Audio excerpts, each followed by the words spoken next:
नमस्कार दोस्तों, मैं आर खंडेवाला फिर आपके सामने एक नई वीडियो लेके आया हूँ जिसमें आज हम बताने वाले हैं आपको बीएससी थर्ड ईयर के जिन बच्चों की सप्ली जेईटी कीटी आई थी उनका आज पेपर अपलोड हो चुका है। दोस्तों उन सभी पेपरों में जो भी क्वेश्चन आए हम उनके लिए सॉल्यूशन बनाते हैं दोस्तों। तो आइए दोस्तों, आज हम देखेंगे बीएससी थर्ड ईयर के फिजिक्स या भौतिक के फर्स्ट या सेकेंड पेपर हुए हैं उन सभी के उन दोनों के फुल सॉल्यूशन। तो दोस्तों हमारे वीडियो को पूरा देखें जिससे कि आपको एक भी क्वेश्चन में कोई डाउट ना हो। तो दोस्तों हम वीडियो को स्टार्ट करते हैं BSc third year physics first और सेकंड के फुल सॉल्यूशन के साथ। तो दोस्तों जैसा कि आपको पता है दोस्तों कि उसका फर्स्ट क्वेश्चन है, उसका नाम है कॉप्टन प्रभाव क्या है, सिद्ध कीजिए कि या उसको समझाइए। उसमें एक क्वेश्चन लिखा है प्रभाव क्या और उसको समझाइए। तो दोस्तों हम उसका आंसर लेके आए हैं जो दोस्तों 20 में ही मिल चुका है। दोस्तों इसका आंसर है सन 1923 में एक्स किरणों के प्रकीर्णन का अध्ययन करने पर पाया कि जब एक वर्णी एक्स किरणों का किसी हल्के तत्व द्वारा प्रकीर्णन होता है तो प्रकीर्णन एक एक्स किरणों में दो प्रकार के विकर्ण होती हैं। एक तो वे जिनके अंतर्दैर्घ्य आपतित तरंग दैर्घ्य के बराबर होती हैं और दूसरे वे जिनके अंतर्दैर्घ्य आपतित तरंग दैर्घ्य से अधिक होती हैं। इस घटना को कॉप्टन प्रभाव कहा जाता है। तो दोस्तों आगे चलते हैं। जब एचवी आवृत्ति का फोटोन पदार्थ के मुक्त इलेक्ट्रॉन के टकराता है तो यह कुछ ऊर्जा इलेक्ट्रॉन को प्रदान कर देता है, अतः इलेक्ट्रॉन कुछ गति ऊर्जा प्राप्त करके भी वेग में से प्रतिविक्षिप्त हो जाता है। अतः प्रकीर्णन फोटोन की ऊर्जा अथवा आवृत्ति आपतित प्रकीर्णन की आवृत्ति से कम होती, यही कॉप्टन प्रभाव कहलाता है।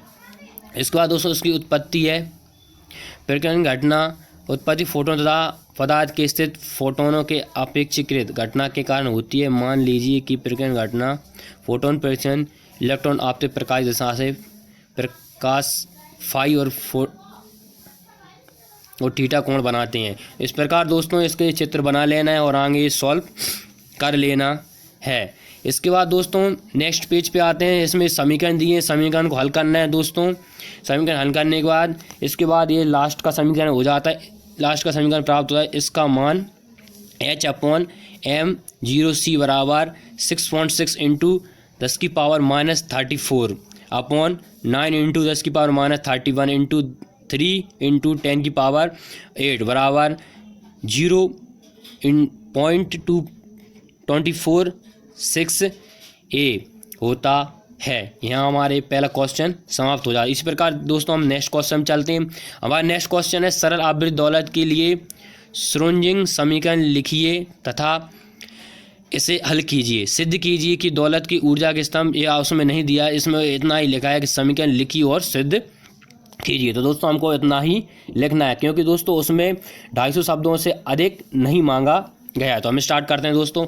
इसका आंसर हम जानते हैं कि रेखीय प्रत्यावर्तन बल के अंतर्गत सरल आवृत्त गति करने कण को सरल आवृत्त दौलत कहा जाता है। सरल आवृत्त गति में कण एक पर लगने वाला बल प्रत्यावर्तन बल कण की साम्य स्थिति के विस्थापन के अनुक्रमानुपाती होता है तथा इस बल की दिशा सदैव साम्य स्थिति की ओर होती है। मान लो कि किसी रेखीय आवृत्त दौलत का द्रव्यमान m है तथा इसकी साम्य स्थिति मूल बिंदु पर है। मान लो कि x अक्ष के अनुदिश सरल रेखा में आवृत्त गति करता है। यदि किसी क्षण t पर इसका साम्य स्थिति के विस्थापन x है तो प्रत्यावर्तन बल F समानुपाती -x या F बराबर -kx, जहाँ k एक धनात्मक नियतांक है जिसे दौलत का बल नियतांक कहते हैं। इस प्रकार दोस्तों न्यूटन के गति विस्थापन नियम से इसको हम हल करते हैं। दोस्तों हल करने के बाद इस प्रकार यदि ये कुछ समीकरण प्राप्त हो जाते हैं दोस्तों, इसमें फिर हम आगे बढ़ते हैं। आगे बढ़ने के बाद दोस्तों आगे नेक्स्ट पेज पे आते हैं। नेक्स्ट पेज ये समीकरण हल दिए गए हैं, इनको आपको पूरा हल करना पड़ेगा दोस्तों। इसके बाद दोस्तों ये नेक्स्ट पेज आ जाता है। नेक्स्ट इसी समीकरण को लागू होने की शर्तें वाला पेज आ जाएगा। इसमें आपको सिर्फ इतना ही लिखना है दोस्तों। यहाँ पर ये लिखा है मूल अवस्था n बराबर 0 के लिए फिर सामान्यीकरण शर्त, इतने पर यहाँ पर इस समीकरण हल हो जाता है दोस्तों। उसमें हमको यही पूछा था कि ये क्या होता है और उसका समीकरण हल कीजिए, ना कि इसमें ऊर्जा के आइगन फलन या ये नेक्स्ट क्वेश्चन और मतलब अगले कुछ पॉइंट पूछे थे। तो आपको यहाँ यहीं तक लिख देना है दोस्तों। ये समीकरण प्राप्त होता है यहाँ तक ही, या ऊर्जा के आइगन फलन के ऊपर वाले पॉइंट तक ही हमको इसको लिखना है दोस्तों। हम नेक्स्ट क्वेश्चन में पहुँचते हैं। तो दोस्तों नेक्स्ट क्वेश्चन हमारा है वेक्टर परमाणु मॉडल क्या है, इसकी उसमें लिखा है समन्वय, या अपन कह सकते हैं इसकी आधारभूत अभिधारणाएं एक ही रहती हैं दोस्तों, इसलिए हमको इसमें दो आधारभूत अभिधारणाएं होती हैं जो हमको लिखना है। ये बहुत छोटा क्वेश्चन है, इसको हम स्टार्ट करते हैं। उत्तर लिखते हैं वेक्टर परमाणु मॉडल के अनुसार परमाणु के इलेक्ट्रॉन केवल नाभिक के चारों ओर कक्षीय गति ही नहीं करता, बल्कि वह अपनी कक्षा के परितः चक्रण गति भी करता है। इलेक्ट्रॉन की कक्षीय गति तथा चक्रण गति दोनों ही क्वांटीकृत होती हैं, अर्थात इलेक्ट्रॉन की कक्षा आकार, रूप व अभिविन्यास की दृष्टि से क्वांटीकृत होती है। इस प्रकार वेक्टर परमाणु मॉडल निम्नलिखित दो प्रमुख अभिधारणाओं पर आधारित है। नंबर 1 दिशिक क्वांटीकरण तथा दूसरी इलेक्ट्रॉन का चक्रण। दोस्तों इसमें दो पॉइंट हैं, दिशिक क्वांटीकरण और इलेक्ट्रॉन का चक्रण। इन दोनों को हमको लिखना है, इन दोनों पॉइंटों को लिखना है और आगे बढ़ते जाना है दोस्तों। ऐसे पहला पॉइंट दिया है, इसमें छोटा ही है, इसका दूसरा पॉइंट है।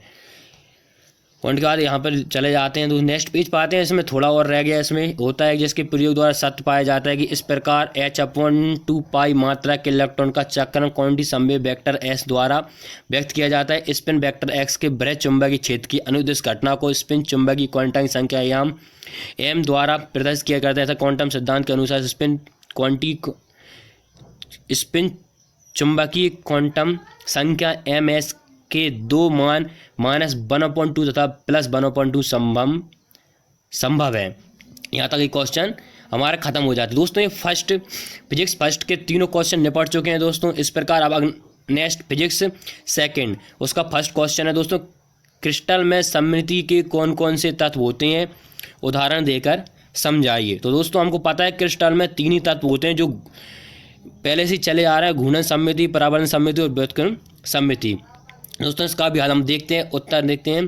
क्रिस्टल के 14 वैवाई लैटिस होते हैं तथा इन वैवाइस लैटिसों में प्रत्येक में सममिति के तत्वों के एक या अधिक गुण होते हैं, जैसे घूर्णन, परावर्तन या व्युत्क्रमण।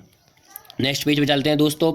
ये सममिति कुछ चित्र बने हैं दोस्तों, इन चित्र को बना लेना है। इसके बाद अपना फर्स्ट पॉइंट डालकर घूर्णन सममिति लिख देना है और सेकंड पॉइंट और घूर्णन सममिति का उदाहरण लिखना ना भूलें दोस्तों। इसमें उदाहरण चित्र ही बनेगा, ये चित्र जरूर बना जिससे कि आपको कोई नंबर में कोई दिक्कत ना आया। कोई चेक करने वाला कॉपी जो भी सर या टीचर चेक करेंगे वो हमको कम नंबर ना दे। दूसरा आएगा परावर्तन सममिति, इसका बहुत छोटा सा पॉइंट आएगा।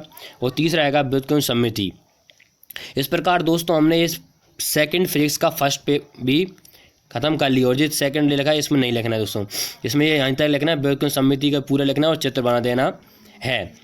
इसके बाद दोस्तों हमने चौथे क्वेश्चन तक मतलब सेकंड फिजिक्स का फर्स्ट क्वेश्चन निपटा दिया। इसके बाद दोस्तों मतलब क्वेश्चन सेकंड और थर्ड या क्वेश्चन नंबर 5 और 6 जो दोस्तों ये दोनों हमको 20 में भी नहीं मिले और किताब की बुक्स में नेक्स्ट दिए हैं दोस्तों। इसको हम नेक्स्ट वीडियो में आपको ज़रूर बताएंगे, मिलते हैं तो, और इसको हम ढूंढ रहे हैं क्योंकि दोस्तों ये किताब में मिल रहे हैं, इनको छांट कर लिखना पड़ेगा और इनको बताना पड़ेगा दोस्तों। ये पहला 5वां क्वेश्चन एक वे में है, दो परमाणिक जालक के कंपनों के लिए विच्छेदन संबंध व्युत्पन्न करके दोनों प्रकाशीय बाधाओं की व्याख्या कीजिए और फर्मी ऊर्जा से क्या है। फिर 2 क्वेश्चन है दोस्तों, हम इनको ढूंढ रहे हैं, अगर ये मिलते हैं तो हम आपको नेक्स्ट वीडियो में ज़रूर बताएं। तो दोस्तों इसी वीडियो कि ये PDF लेने के लिए हमारे डिस्क्रिप्शन में लिंक दी गई है, यहाँ से भी आप PDF लेकर लिख सकते हैं दोस्तों।